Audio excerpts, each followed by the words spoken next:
The wolf tattoo on his neck was moving.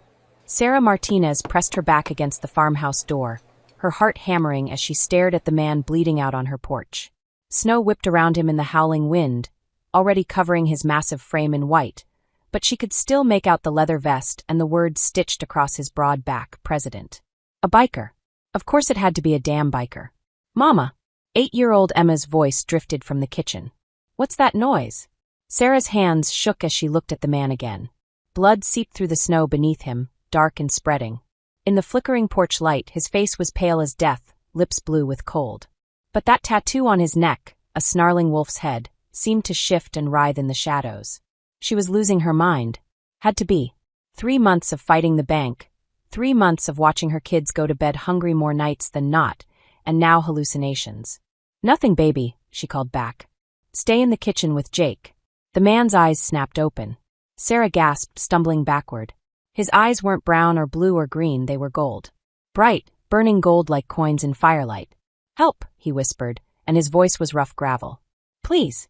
Every instinct screamed at her to slam the door. Lock it. Pretend she'd never seen him. The last biker who'd darkened her door had left her with a split lip, 2 broken ribs, and trust issues that ran bone deep. But the storm was getting worse.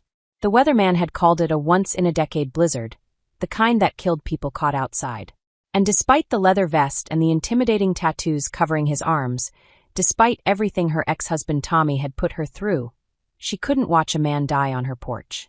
Damn it, she muttered, pushing the door open wider. Can you walk? He tried to push himself up and collapsed back down with a grunt of pain.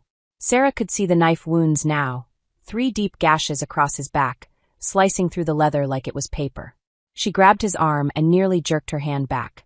His skin was burning hot, like he was running a fever of 106. But he was lucid, those strange gold eyes focused on her face.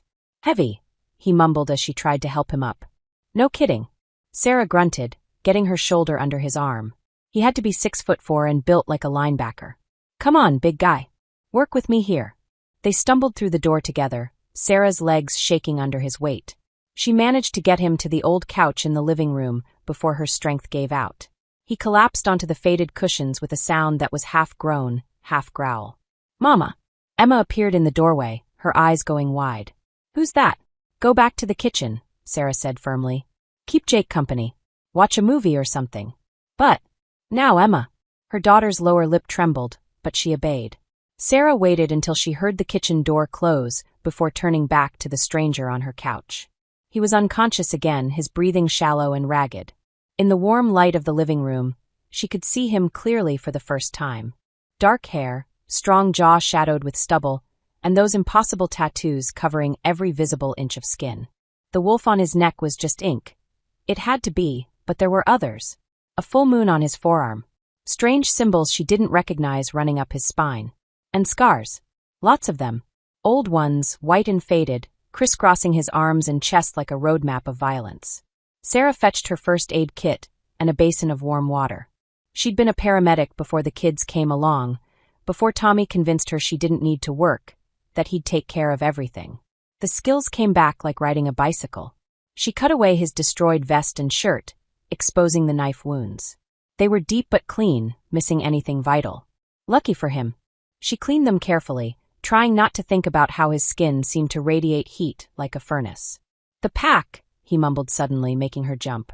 His eyes were still closed, but he was talking. Have to warn the pack. Shoo, Sarah murmured, applying antiseptic. You're safe now. Silver blades. His hand shot out and grabbed her wrist with surprising strength.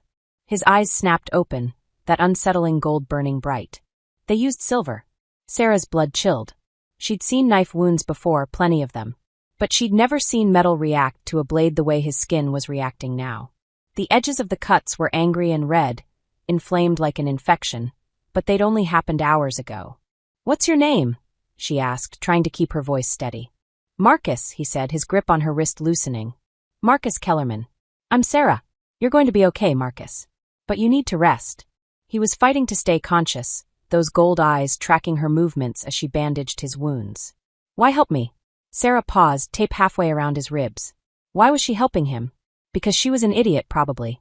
Because despite everything Tommy had put her through, she couldn't stand by and watch someone die. Because it's the right thing to do, she said finally. Something shifted in his expression. Surprise, maybe. Or gratitude. You smell like... He stopped himself, shaking his head. Nothing. Sorry. Outside, the wind howled like something alive and angry. Snow pelted against the windows with increasing fury. Sarah glanced toward the kitchen, thinking of her kids. The power was already flickering, and if they lost heat... The storm's getting worse, Marcus said, following her gaze. His voice was stronger now, though she could see the effort it cost him to speak. Radio said it's supposed to last 3 days. 3 days. Trapped in her farmhouse with a biker who had knife wounds and hallucinations about silver blades. Whose skin ran hot as a forge, and whose eyes were the wrong color entirely.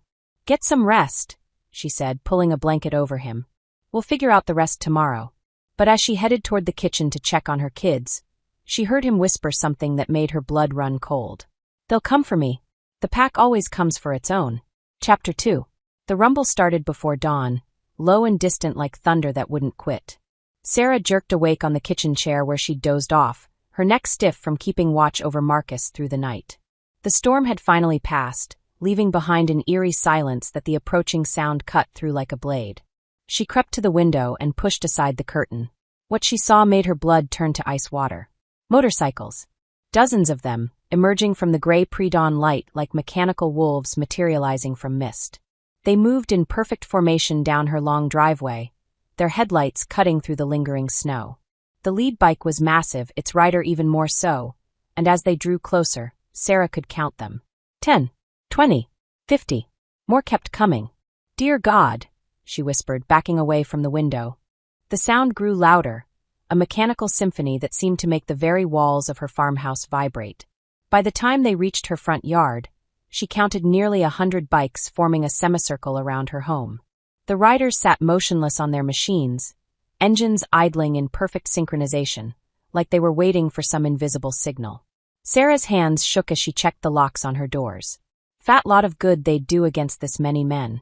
Her mind raced, calculating distances to her truck, to her children's rooms, to the old hunting rifle in her bedroom closet. Sarah!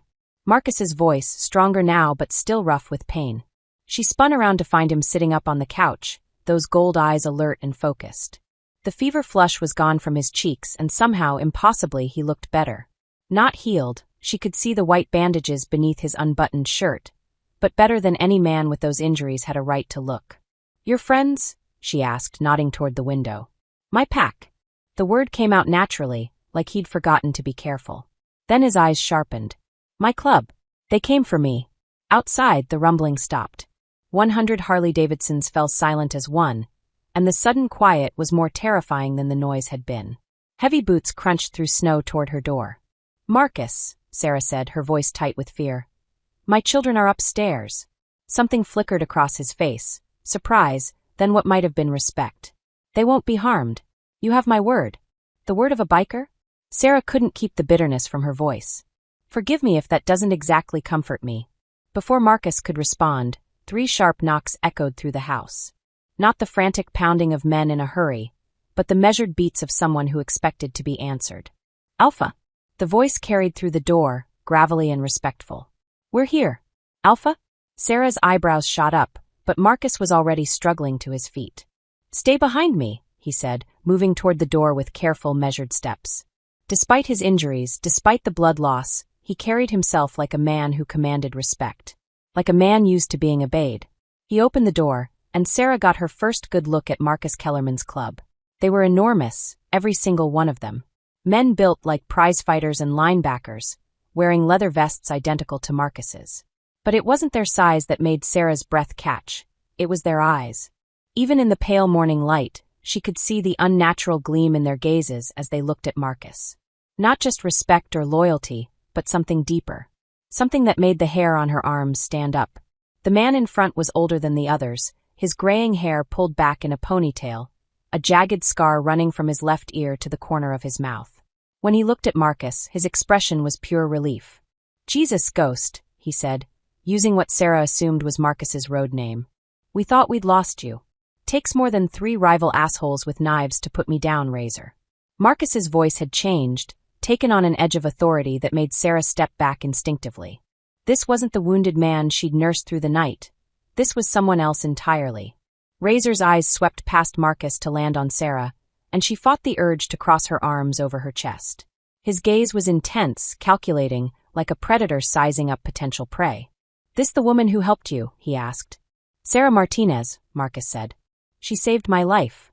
A murmur went through the men gathered behind Razor, and Sarah caught fragments. "Owes her.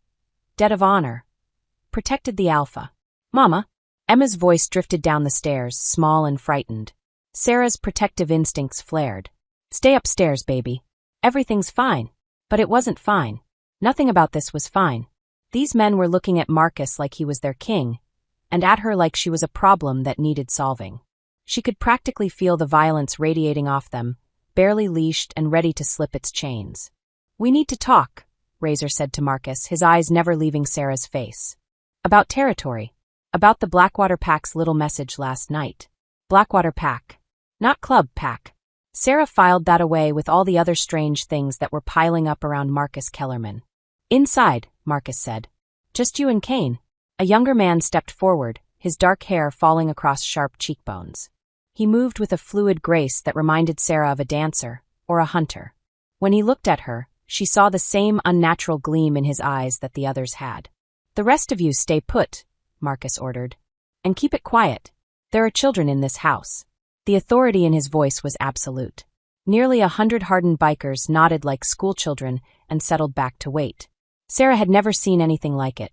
Marcus led Razor and Kane into her living room, and Sarah found herself following despite every instinct telling her to grab her kids and run. This was her house, damn it, and whatever was happening here involved her now. "The Blackwater boys hit you at Murphy's bar," Razor said without preamble, settling into Sarah's armchair like he owned it. "3 of them with silver blades, caught you when you were meeting with the truckers about the shipping routes." Silver blades. Sarah remembered Marcus's feverish mumbling, the strange way his wounds had reacted. "I got 2 of them," Marcus said, easing back down onto the couch. "The third one ran when the sirens got close." "This was planned," Kane said, his voice carrying a slight accent Sarah couldn't place. "They knew you'd be there. Knew you'd be alone." "Someone's feeding them information," Marcus agreed. "Someone inside." The temperature in the room seemed to drop 10 degrees. Sarah watched these 3 men communicate in glances and half-words, discussing violence like other people discussed the weather. And underneath it all, she sensed something else. Something that made her skin crawl with primitive fear. "We'll find the leak," Razor said, and there was a promise of pain in his voice. "But right now we need to discuss the woman." Sarah's spine straightened. "The woman is standing right here." Razor smiled, and Sarah wished he hadn't. It wasn't a nice expression. "Ms. Martinez, you've done our president a great service. The club is in your debt." "I don't want anything from you," Sarah said quickly. "I just did what anyone would do." "Not anyone," Kane said quietly. "Most people would have shut the door. Especially on a man like Ghost." "The club takes care of its own," Razor continued, ignoring her protest. "And we take care of those who help our own. Your mortgage problems, for instance." Sarah's blood chilled. "How do you know about my mortgage?" "We know lots of things," Razor said. His smile widened, showing teeth that seemed too sharp. "We know the bank's foreclosing next month. We know your ex-husband left you with nothing but debt and bruises. We know you're working 3 jobs just to keep food on the table." "Stop." Marcus's voice cut through the room like a whip. "That's enough." But Razor wasn't finished. "We also know you've got 2 beautiful children upstairs. Emma, 8 years old, pretty little thing. And Jake, he's what, 5? 6? The threat was subtle but unmistakable. Sarah's hands clenched into fists. "Don't you dare." "No threats," Marcus said, and something in his tone made Razor back down immediately. "We're grateful, not predatory." "Of course," Razor said smoothly. "I was merely pointing out that the club is in a position to help. Your mortgage debt could disappear. Your children could have trust funds. All we ask in return is your discretion about last night." Sarah looked between the 3 men, reading the subtext loud and clear. "Take the money and keep your mouth shut, or bad things might happen to your family." "What if I refuse?" she asked. "Why would you?" Kane asked, seeming genuinely puzzled. "We're offering you a way out of debt slavery. A chance to give your children a future." Before Sarah could answer, small footsteps thudded down the stairs. Jake appeared in the doorway, his dark hair sticking up at odd angles, clutching his stuffed dinosaur against his chest. "Mama," he said, his voice still thick with sleep. The wolves are scared. Sarah's heart stopped. What did you say, baby? Jake pointed toward the front door, toward the yard full of bikers. The wolves. They're scared 'cause their leader got hurt, but now he's better, so they're happy scared. Like when you're better after being sick. The silence in the room was deafening. Sarah stared at her son, her mind reeling. He was pointing at the bikers, but talking about wolves. Talking about them like he could see something she couldn't. Razor and Kane were staring at Jake like he'd just sprouted wings. Marcus's face had gone very still, very careful. Jake, Sarah said slowly. What wolves, honey? The ones outside, Jake said matter-of-factly. They all smell like the big one. He pointed at Marcus. But different too. Like pack. The word hit the room like a bomb. Marcus leaned forward, his gold eyes intense. What else can you tell me about the wolves, Jake? Marcus, Sarah warned, stepping between him and her son. It's okay, Marcus said gently, but his attention never left Jake. I'm not going to hurt him. But this is important, Sarah. More important than you know. Jake peeked around his mother's legs, apparently unafraid of the large, tattooed biker. You're the alpha, he said simply. The others told me. They're worried about the other pack. The bad ones who hurt you. They don't like silver. It burns. Sarah's knees nearly gave out.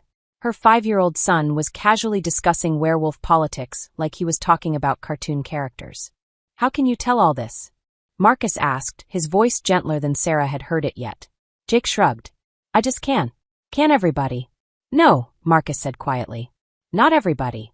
Razor cleared his throat. Well, he said, and his voice held a note of something like awe. That changes things. Changes what? Sarah demanded, pulling Jake closer. Your son is gifted, Kane explained, his earlier hostility replaced by something approaching reverence. He can sense our true nature. That's rare. Rare. Sarah's voice climbed an octave. What's rare? What true nature? The 3 men exchanged glances. Finally, Marcus spoke. Sarah, sit down. There are things you need to know. Things about me, about my club. About what your son can see that others can't. I don't want to sit down, Sarah said, backing toward the stairs with Jake in tow. I want you all to leave. Now. We can't do that, Razor said, and the gentleness was gone from his voice. Not anymore. The boy's seen too much, knows too much. That makes him valuable. And dangerous, Kane added quietly. The threat was clear. Sarah looked at Marcus, searching his face for some sign of the wounded man she'd helped through the night. But that man was gone, replaced by someone harder, more dangerous. Someone who might be exactly what her 5-year-old said he was. The pack protects its own, Marcus said finally. And now, whether you like it or not, that includes you and your children.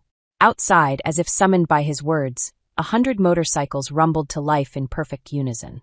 The sound rolled across the snowy landscape like thunder, like the howl of something wild and untamed. Like the call of wolves claiming new territory. Chapter 3. Sarah knew something was wrong when she found Marcus on her kitchen floor at 3 a.m. He was on his hands and knees beside the refrigerator, his whole body shaking, sweat pouring off him despite the winter cold that had settled into the old farmhouse. When he looked up at her, his gold eyes were dulled with pain and something that looked like fear. I'm fine, he said before she could speak, but his voice was barely a whisper. Bullshit. Sarah dropped to her knees beside him, her hands automatically going to check his pulse. It was racing, erratic, like his heart was struggling to keep up with some internal battle. You're burning up again.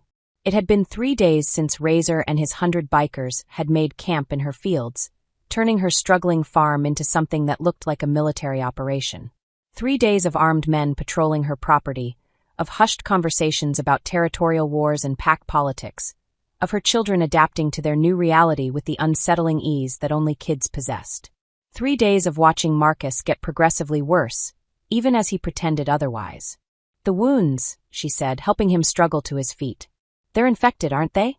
Marcus leaned heavily against her kitchen counter, his breathing labored. In the harsh fluorescent light, she could see how much weight he'd lost, how the sharp edges of his cheekbones had become more pronounced. The strong, vital man who'd commanded absolute loyalty from nearly 100 followers was fading before her eyes. Not infected, he said finally. Poisoned. Sarah's blood chilled. Poisoned how? Before he could answer, the kitchen door swung open and Razor stepped inside.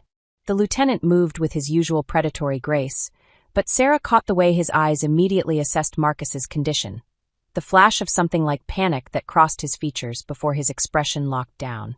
Alpha, he said carefully. You should be resting. I'm fine, Marcus repeated, but he swayed on his feet. Razor looked at Sarah, and for the first time since she'd met him, she saw something other than calculated menace in his expression. She saw desperation. Tell her, Razor said quietly. Tell me what? Sarah demanded. Marcus closed his eyes, and when he opened them again, she could see the defeat there. The silver blades. They weren't just weapons, they were blessed. Cursed. Dipped in something that makes silver poisoning permanent. Sarah's medical training kicked in, even as her mind reeled at the implications. Silver poisoning isn't real. It's a myth, Not for us, Marcus said simply. For my kind, silver is like radiation. It burns, it spreads, it kills if you can't purge it from your system. And whatever the Iron Wolves did to those blades, whatever they dipped them in, it's keeping the poison active. It's not healing. The Iron Wolves. She'd heard that name whispered among the bikers over the past few days, always with a mixture of anger and fear. How long? She asked, though she was afraid of the answer. Razor spoke when Marcus couldn't. The pack shaman says maybe a week. 2 at the outside. Sarah stared at them both, processing what they were telling her. Marcus Kellerman, the alpha of the Death's Head pack, the man who commanded the absolute loyalty of nearly 100 supernatural bikers, was dying. Slowly, painfully, from wounds she'd bandaged with her own hands. There has to be something, she said. Some kind of treatment, some way to... There is, Marcus said, his voice barely audible. But it would mean abandoning everything. The territory, the pack, everything I've built. I don't understand. Razor moved to the kitchen window, peering out at the pre-dawn darkness where Sarah knew his men were keeping watch. There's a sanctuary, he explained without turning around. Up north, past the Canadian border. Neutral territory. The pack shamans there might be able to cleanse the poison, but if I leave now, Marcus finished, the Iron Wolves will move in. They'll slaughter everyone who stays behind. My pack, the humans under our protection, entire communities that depend on us keeping the worst things at bay. Sarah's mind raced. Over the past 3 days, she'd learned more about the supernatural world than she'd ever wanted to know. The biker clubs weren't just criminal organizations, they were supernatural packs keeping territories that had been established for generations. The Death's Head pack protected everything from the Ohio River to the Kentucky border, keeping rival packs from moving in, keeping the more dangerous supernatural creatures from preying on human communities. If Marcus died or fled, all of that protection would collapse. How many people are we talking about? She asked. Directly? Maybe 50,000 in small towns and rural communities, Razor said. Indirectly? Could be 10 times that. The Iron Wolves don't just want territory, they want hunting grounds. The casual way he said it made Sarah's stomach turn. Hunting grounds for what? Humans, Marcus said bluntly. The Iron Wolves don't believe in coexistence. They think humans are prey, nothing more. Cattle to be harvested. Sarah sank into one of her kitchen chairs, overwhelmed. This is insane. All of it. Werewolves and territorial wars and... She stopped, looking at Marcus. Really looking at him. Show me. What? Show me what you really are. If I'm supposed to believe all this, if my children are somehow part of this world now, I need to see it. Marcus and Razor exchanged glances.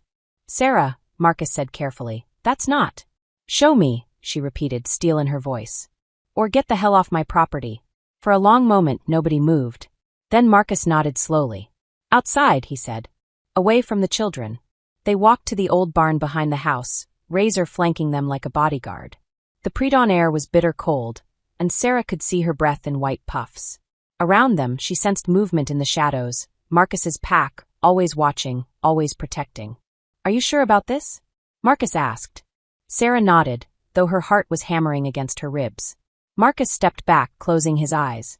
For a moment, nothing happened. Then Sarah heard a sound like fabric tearing, saw his body begin to shift and change in ways that her rational mind refused to process. Bones lengthened and reformed. Muscles bulged and rippled. Dark fur sprouted across his skin. His face elongated into a muzzle filled with teeth that could tear through steel. When the transformation was complete, a massive wolf stood where Marcus had been, easily 6 feet tall at the shoulder, with eyes that still burned gold and intelligence that was purely human. Sarah's legs gave out. She sat down hard in the snow, staring up at the creature that had been Marcus Kellerman. The wolf, Marcus, approached her slowly, carefully, like he was afraid of frightening her further.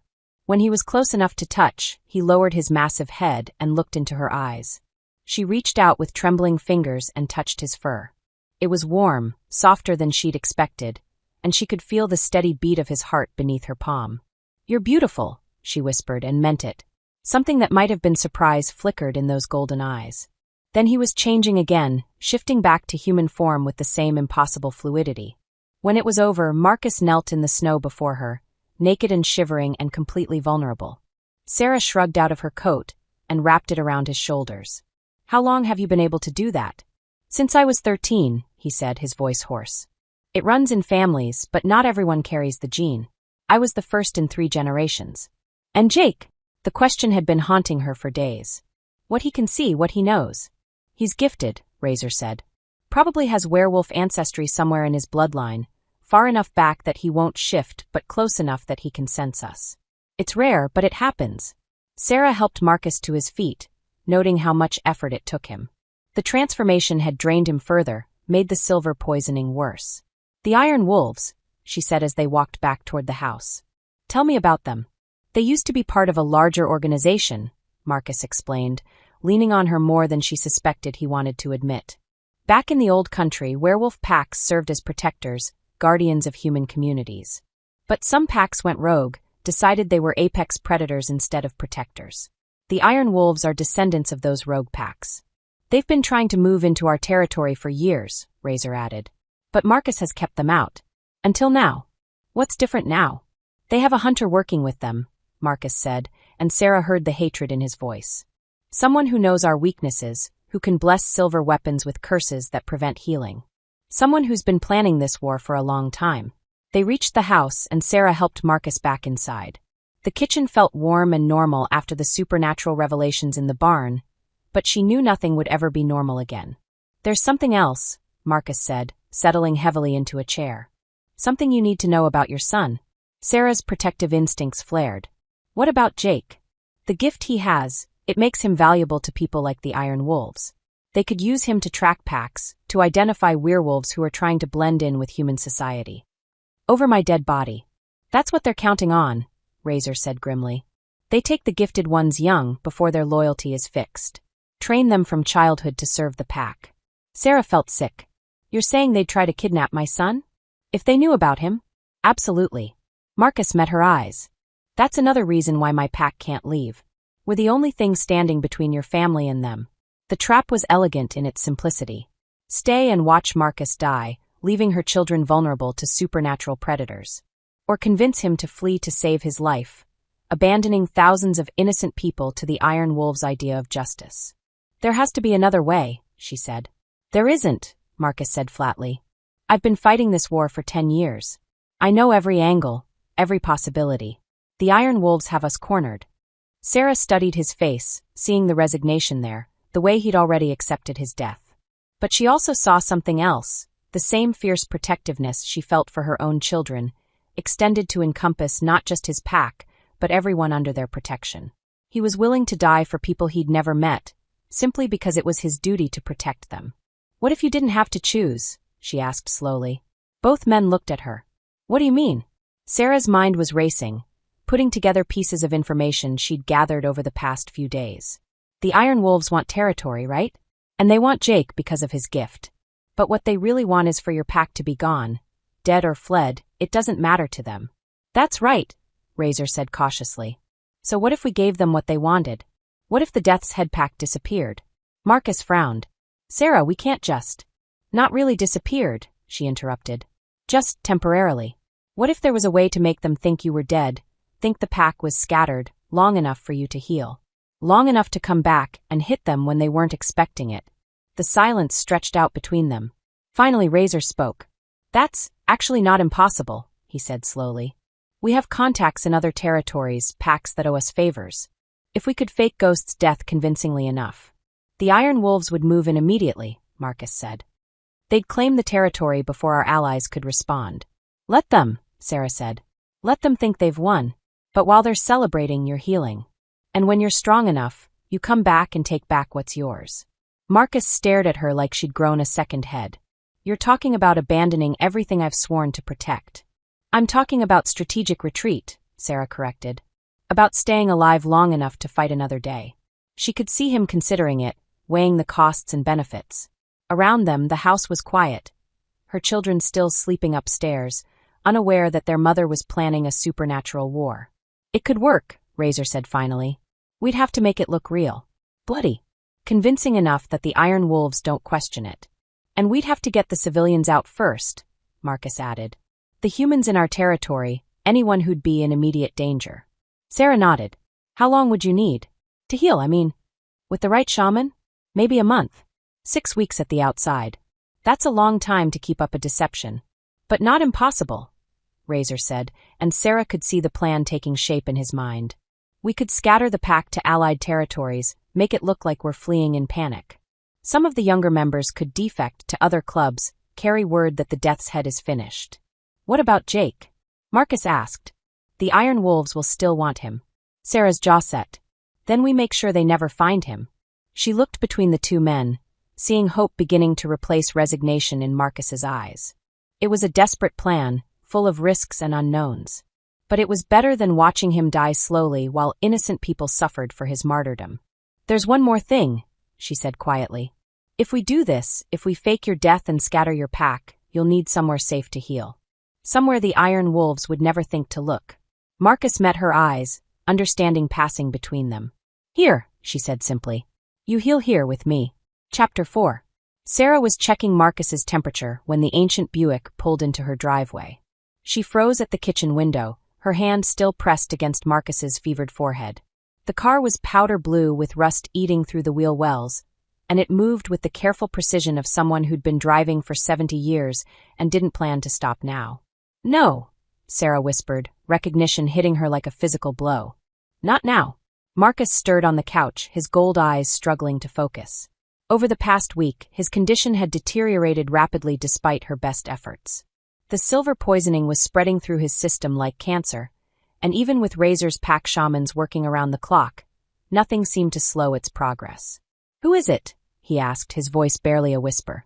Sarah watched a small, elegant woman emerge from the driver's seat. Even at 78, Elena Martinez moved with the fluid grace of a dancer, her silver hair pinned back in the same tight bun Sarah remembered from childhood. She wore a simple black dress and carried a worn leather satchel that Sarah knew contained things most people would never believe.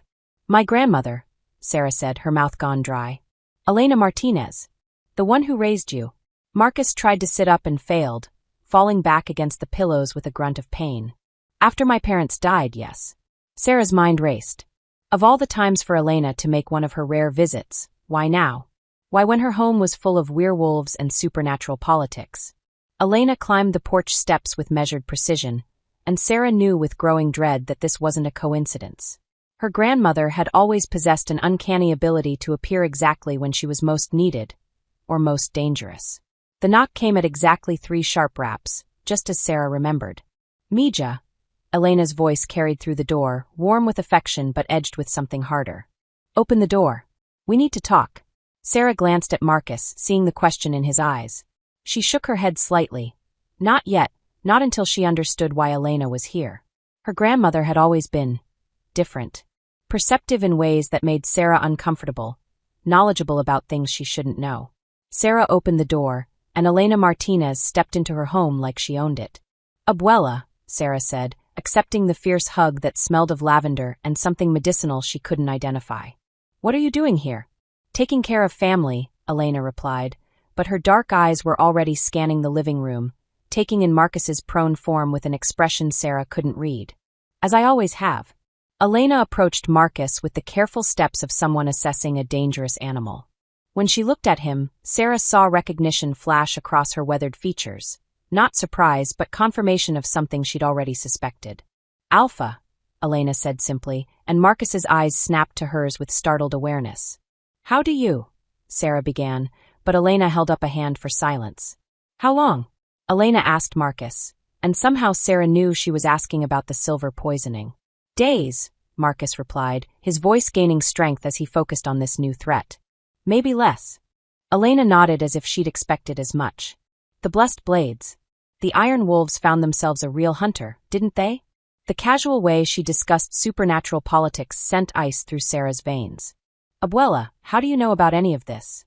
Elena finally looked at her granddaughter, and Sarah saw something in those dark eyes she'd never noticed before. Something that looked like grief and regret and terrible purpose. Sit down, Mija, Elena said gently. There are things you need to know. Things I should have told you years ago. Sarah remained standing. What things? Instead of answering, Elena opened her leather satchel and began removing items. A silver cross that seemed to gleam with its own light, a bundle of herbs tied with red string, and finally, a small wooden box that made Marcus growl low in his throat. Abuela, Sarah said, backing toward Marcus instinctively. What's in the box? Elena opened it with reverent care, revealing 6 silver bullets nestled in black velvet. But these weren't ordinary bullets. They were covered in intricate engravings that seemed to move in the lamplight, and they radiated a cold that made Sarah's teeth ache. These have been in our family for 4 generations, Elena said. Passed down from mother to daughter, along with the knowledge of how to use them. Sarah's world tilted on its axis.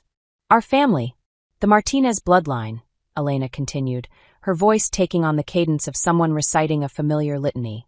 Hunters, bred and trained to track and kill the supernatural creatures that prey on humanity. We are the sword in the darkness, the guardians who stand between the innocent and the monsters. No! Sarah shook her head violently. No, we're not. Your great-great-grandmother killed 7 werewolves in the Arizona territory. Your great-grandmother took down an entire vampire coven in Chicago. Your mother would have been one of our finest if she'd lived long enough to complete her training. The room was spinning. Sarah grabbed the back of a chair for support, her medical training warring with the impossible truths her grandmother was casually revealing. That's why you were so good with wounds, Mija, Elena continued. Why you always knew exactly where to cut, where to apply pressure. It's in your blood, the knowledge of how bodies work, and how they break. My parents died in a car accident, Sarah said desperately. You told me. I told you what a 7-year-old needed to hear. Elena's voice softened with genuine regret. Your parents were killed by a rogue werewolf pack in Nevada. They were hunting it when it turned the tables on them. Sarah felt Marcus trying to sit up behind her, heard his sharp intake of breath, as the movement aggravated his wounds. But she couldn't turn to help him, couldn't move at all under the weight of Elena's revelations. And Tommy? She whispered, though part of her already knew the answer. My husband. Elena's face grew hard. Thomas discovered the truth about our family. About what you were born to be. He was trying to protect you from it, trying to get you away from the life before you learned who you really were. The room went silent except for Marcus's labored breathing.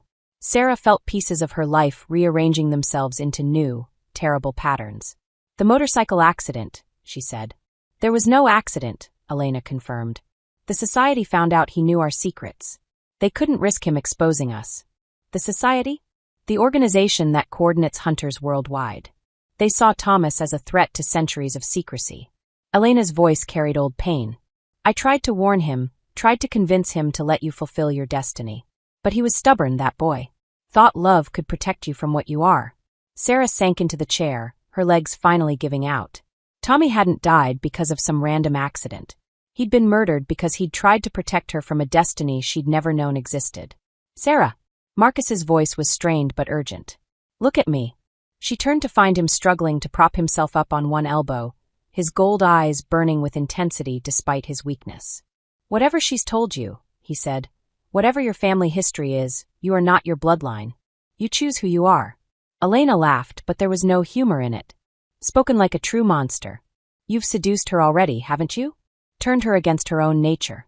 I haven't turned her against anything, Marcus said, his voice gaining the edge of command that made hardened bikers obey without question. She chose to save my life because she's a good person, not because of some genetic programming. She saved your life because hunter blood recognizes predator blood, Elena snapped back. It's how we've survived for centuries. We know what you are the moment we see you. Sarah looked between them, seeing the ancient hatred crackling in the air between predator and hunter, between species that had been at war for millennia. The Iron Wolves, she said suddenly, understanding flooding through her. They have a hunter working with them. Elena nodded approvingly. My great-nephew, Gabriel. He was supposed to be your partner when you came of age, your hunting companion. But when Thomas died and you disappeared with the children, Gabriel lost his way. He went rogue. He decided that werewolves were too dangerous to be allowed to exist at all. Even the ones who try to coexist with humans. Elena's voice carried disappointment. The society believes in balance, in keeping the supernatural world in check without driving it to extinction. Gabriel believes in genocide. That's why the blessed blades won't heal, Marcus said, understanding dawning in his voice. He's not just using hunter knowledge, he's perverting it. Elena looked at him with something that might have been respect. The blessing on those blades isn't just silver poisoning, it's a blood curse. Gabriel bound it with hunter blood, made it specifically to prevent regeneration. Can it be reversed? Sarah asked desperately. Elena was quiet for a long moment, studying Marcus with clinical assessment. There is a way, she said finally. But it requires hunter blood to counter hunter blood. Someone from our bloodline would have to willingly break the curse. Sarah's heart leaped. Then do it. Break the curse. I can't, Elena said simply. The curse recognizes only direct bloodline. Gabriel used his own blood in the binding. Only Martina's blood can break it. The implication hit Sarah like a physical blow. You want me to save him? I want you to choose, Elena corrected. This is what I came here to give you. The choice I never had, that your mother never had. You can embrace what you are, take these blessed bullets, and fulfill 4 generations of family destiny. Or you can save the monster that's already half dead and damn yourself in the process. He's not a monster, Sarah said quietly. Isn't he? Elena challenged. How many people has he killed, Mija? How many lives has he taken with those claws and teeth? Sarah looked at Marcus, seeing the pain in his eyes, not just from the silver poisoning, but from the truth in Elena's words. He had killed. She'd seen it in the scars on his body, in the way his pack looked at him with a mixture of love and fear. Tell her, Elena pressed. Tell her about the blood on your hands, Alpha. Tell her about the humans who've died because you weren't strong enough, fast enough, careful enough. Enough, Sarah snapped, her voice cutting through the room like a blade. Enough from both of you. She stood up, pacing to the window where she could see Razor and his men maintaining their watch. Good men, she'd learned over the past week. Dangerous, yes, but protective of those under their care. Men who'd die before they let harm come to her children. You want me to choose, she said, not turning around. Fine. But first I want the whole truth. About Tommy, about my parents, about everything you've hidden from me. Elena sighed. Your parents were tracking a rogue pack in Nevada, one that had been killing entire families in rural communities. They got close, too close, and the pack alpha decided to send a message. He tortured them before he killed them, made it last days. Sarah's hands clenched into fists. And you let them go alone? They insisted. Said it was too dangerous for a pregnant woman. Elena's voice carried decades of regret. I should have gone anyway. What about after? You raised me, trained me in first aid and anatomy. Were you preparing me to be a hunter? I tried to give you a normal life, Elena said. But the blood calls, Mija. It always calls. When you married Thomas, I thought maybe you'd found another way. But then he started asking questions, researching our family history. So the society killed him. Gabriel killed him, Elena corrected. Without authorization, without approval. The society was furious, but the damage was done. You disappeared, and we lost track of you until now. Sarah turned back to face her grandmother, seeing the old woman with new eyes. How did you find me? Elena's smile was sad. The same way hunters have always tracked their prey. I followed the scent of blood and silver. Marcus made a sound that was part laugh, part growl. You tracked the poison. Gabriel's curse leaves traces, Elena confirmed. Breadcrumbs that lead back to the victim. I've been following them for days. And the Iron Wolves? Sarah asked. Do they know I'm here? Not yet. But they will. Gabriel will sense when the curse is broken, and he'll come looking for whoever interfered with his handiwork. The trap was closing around them from all sides. The Iron Wolves wanted Marcus's territory. Gabriel wanted to complete his genocide. The society wanted Sarah to embrace her hunter heritage. And caught in the middle were 2 children who'd already lost one parent to this supernatural war. Sarah looked at Marcus, seeing the way his breathing had grown more labored during their conversation. The silver poisoning was winning, eating away at him from the inside. Soon, very soon, the choice would be taken away from her entirely. The blessed bullets, she said to Elena. What exactly do they do? Elena's eyes gleamed with something like pride. They're not just silver, they're forged with hunter blood, blessed with ancient words of binding. One shot, anywhere on the body, and even an alpha werewolf dies permanently. No regeneration, no second chances. And breaking the curse would require you to cut yourself, mix your blood with his, and speak words that will bind you to his life force permanently. Elena's voice grew grave. Hunter blood and werewolf blood, mixed by choice rather than violence. It would save him, but it would also mark you as a traitor to your own species. The weight of the decision settled on Sarah's shoulders like a physical thing. Save Marcus and damn herself in the eyes of her family's legacy, or let him die and honor 4 generations of Martinez hunters.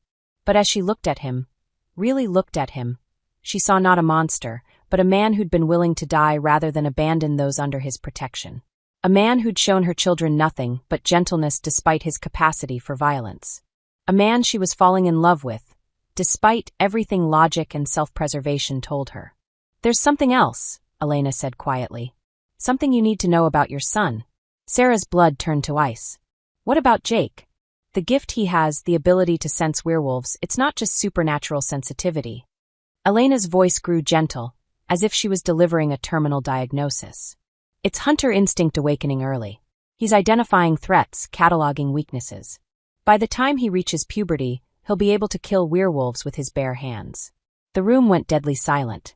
Sarah looked at Marcus, seeing the knowledge in his eyes that he'd suspected this truth, but hoped he was wrong. "My baby," Sarah whispered, "will grow up to be one of the finest hunters our bloodline has ever produced," Elena finished. "Unless you choose to corrupt that gift by saving the very creature he was born to destroy." Chapter 5. The howl that split the night air wasn't from Marcus's pack. Sarah jerked awake from where she dozed in the chair beside Marcus's makeshift sickbed, her heart hammering as the otherworldly sound echoed across her property. Through the living room windows, she could see Razor's men scrambling to defensive positions, their movements sharp and coordinated despite being roused from sleep. "Iron wolves," Marcus gasped, struggling to sit up despite his weakness. The silver poisoning had worsened throughout the night, his skin taking on a grayish pallor that made Sarah's medical training scream warnings about organ failure. Elena appeared in the doorway like a ghost, still fully dressed despite the late hour. "How many?" she asked Razor, who was speaking urgently into a radio. "At least 50, Razor replied grimly. "They've got us surrounded." Sarah was already moving toward the stairs.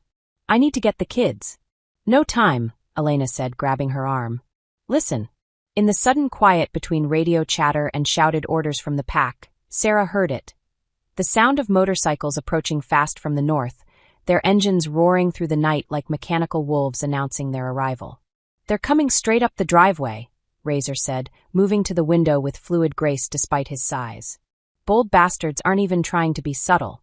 Through the glass, Sarah could see headlights cutting through the darkness, dozens of them in perfect formation. But these weren't the orderly ranks of Marcus's pack.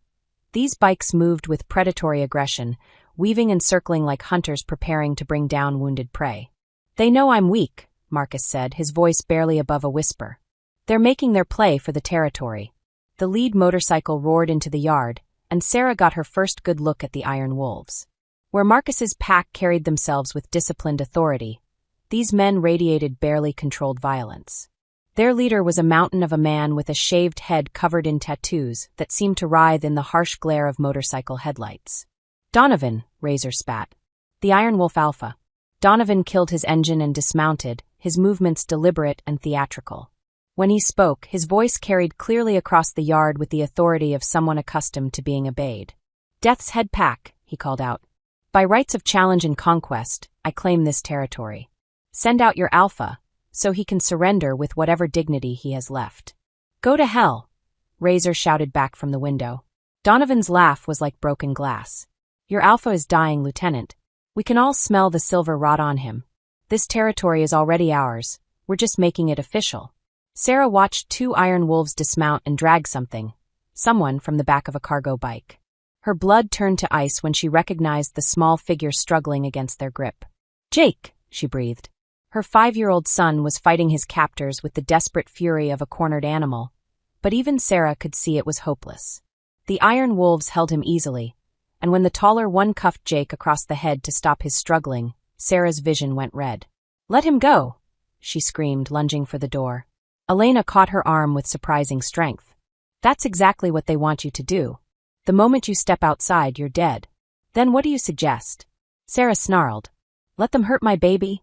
Donovan's voice carried across the yard again. "We have something that belongs to you, Death's Head. A little gift, perfectly trained to hunt our kind when he grows up. We'll make you a deal, your territory in exchange for the boy." "They know," Marcus said, his voice carrying a note of terrible understanding. "They know what Jake is." Elena nodded grimly.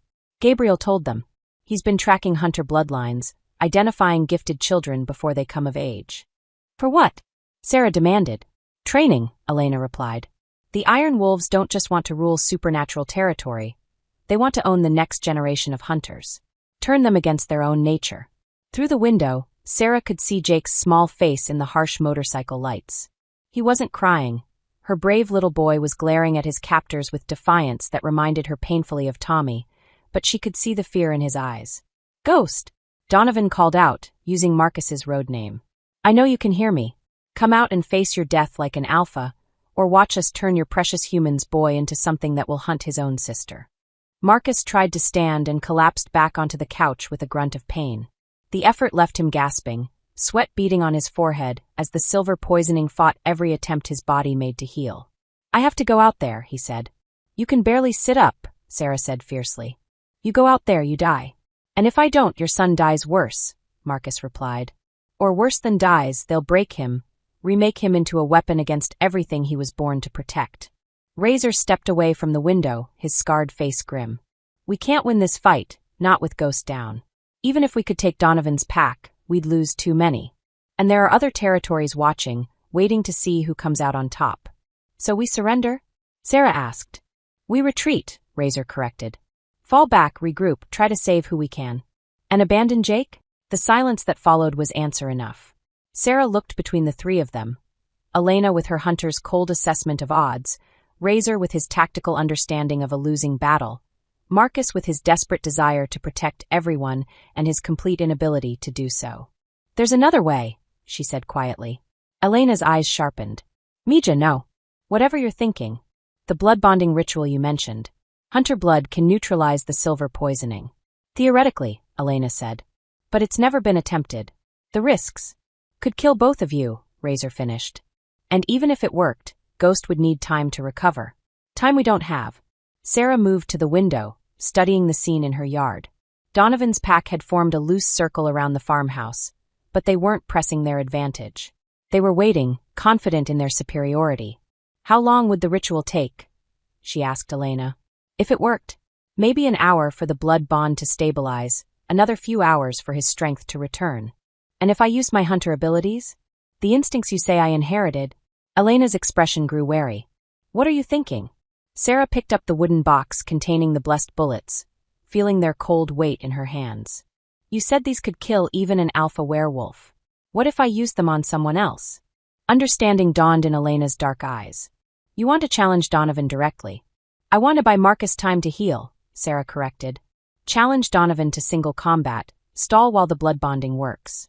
"You're not trained," Elena protested.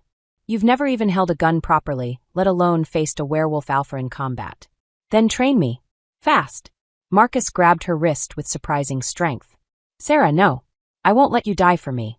She looked down at him, seeing the man who'd been willing to sacrifice himself for strangers, who'd shown her children nothing but gentleness despite his capacity for violence. The man she'd fallen in love with despite every rational reason not to. "It's not just for you," she said quietly. "It's for Jake. For Emma. For every person in this territory who'll suffer if the Iron Wolves take over." She pulled away from his grip and faced Elena. "You came here to give me a choice. This is my choice. Train me to fight, perform the ritual, and help me save my son." Elena studied her granddaughter's face for a long moment, seeing something there that made her nod slowly. "Very well. But we do this my way, completely. No hesitation, no second-guessing." "Agreed." Elena opened her satchel and began pulling out items. Not just the blessed bullets, but a silver knife that gleamed with its own light, a leather pouch filled with herbs, and a small vial of what looked like mercury. "The blood bonding first," she said, moving toward Marcus. "That will take the most time." "Wait," Marcus said, his voice stronger despite his condition. "You need to understand what this means, Sarah. Blood bonding between hunter and werewolf, it's permanent. You'll be able to sense my emotions, my physical condition, for the rest of your life. And I'll be able to sense yours. Like a psychic link. More than that. If one of us dies violently, the other feels it. If one of us is in pain, the other knows. There's no undoing it once the ritual is complete.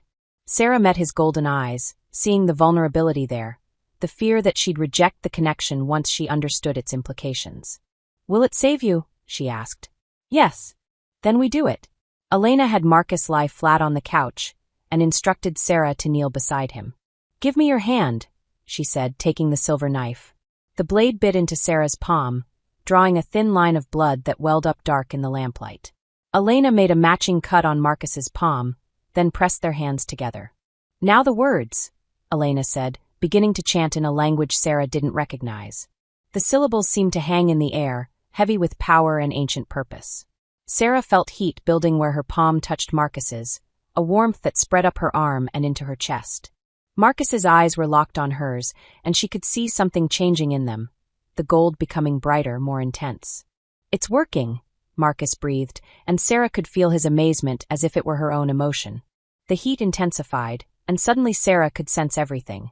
Marcus's pain as the silver poison fought against her blood, his surprise at the strength of the connection forming between them, his deep well of love for his pack, and his growing feelings for her. Phase 1 complete, Elena said, pulling their hands apart. Both cuts had healed, leaving only faint silver scars that seemed to pulse with shared heartbeat. Marcus was already looking better, color returning to his cheeks, his breathing easier. But Sarah could feel through their new bond that he was still weak, still in danger if he tried to fight too soon. Outside, Donovan's voice carried across the yard again. Your time's running out, Ghost. Send out your lieutenant if you don't have the balls to face me yourself. Now for your training, Elena said, picking up one of the blessed bullets. This isn't about marksmanship, it's about hunter instinct. The bullet will find its target if you trust your blood. She showed Sarah how to load the ancient revolver, her movements quick and efficient. One shot is all you'll get. Miss, and Donovan will tear you apart before you can reload. I won't miss, Sarah said, surprised by the certainty in her voice. Something was awakening in her blood, something that had been dormant since childhood. She could feel it stirring, predatory instincts that recognized Donovan as a threat, knowledge that seemed to flow from genetic memory. The challenge has to be formal, Elena continued. Old laws older than any pack or territory. He has to accept single combat if you offer it correctly. And if he refuses? He can't. Not without losing face in front of his pack. Alpha werewolves don't back down from challenges, especially not from humans. Sarah checked the revolver's cylinder, feeling the weight of the blessed bullet. Through her bond with Marcus, she could sense his strength returning slowly, his body beginning to fight off the silver poisoning. How long do I need to stall? She asked. 2 hours minimum, Elena replied. 3 to be safe. 2 hours of single combat with a werewolf alpha. Sarah's laugh held no humor. Any other encouraging advice? Elena's expression softened.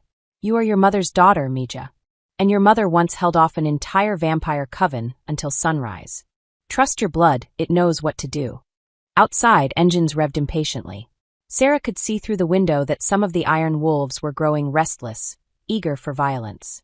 It's time, Marcus said, using the couch arm to pull himself upright. He was still pale, still weak, but Sarah could feel through their bond that he was healing. Sarah, if something goes wrong. Nothing will go wrong, she said firmly. I won't let them hurt Jake. She kissed him then, quick and fierce, tasting the promise of a future neither of them might live to see. Stay alive, she whispered against his lips. Both of us stay alive. Sarah walked to the front door, the blessed revolver heavy in her hand. Behind her, she could hear Elena beginning another chant, something to accelerate Marcus's healing. Through their bond, she felt his desperate love, his terror at letting her face this danger alone. She opened the door and stepped onto the porch, the cold night air hitting her like a slap. Every iron wolf in the yard turned toward her, their eyes reflecting the harsh motorcycle lights like a pack of real wolves. Donovan's laugh boomed across the farmyard. Well, the human comes out to play. Where's your alpha, little girl? Right here, Sarah called back, her voice carrying with surprising authority. I am Sarah Martinez, blood-bonded to Marcus Kellerman, alpha of the Death's Head Pack. I challenge you, Donovan of the Iron Wolves, to single combat for the life of my son and the rights to this territory. The yard went dead silent. Even the motorcycle engines seemed to quiet in the face of her formal challenge. Donovan's expression shifted from amusement to something like respect. You know the old laws. I know my rights, Sarah replied. Do you accept, or are the Iron Wolves too weak to face one human woman? It was a calculated insult, designed to make backing down impossible. Sarah could see Donovan's pack watching their alpha, waiting for his response. Donovan began to strip off his leather vest, revealing arms covered in tattoos and scars. "I accept your challenge, Sarah Martinez. But when I kill you, your son becomes mine to train." "When you lose," Sarah corrected, "you return my son and withdraw from Death's Head territory permanently." "Agreed." Donovan began the change, his body shifting and expanding as he took his werewolf form. Sarah raised the blessed revolver, feeling hunter instincts flood through her blood like fire. Around the yard, both packs watched in tense silence as human and werewolf faced off under the hunter's moon. The battle for her family and her heart was about to begin. Thank you for watching this video. Subscribe, like and share this video to be the first to get notified when the part 2 of this story drops.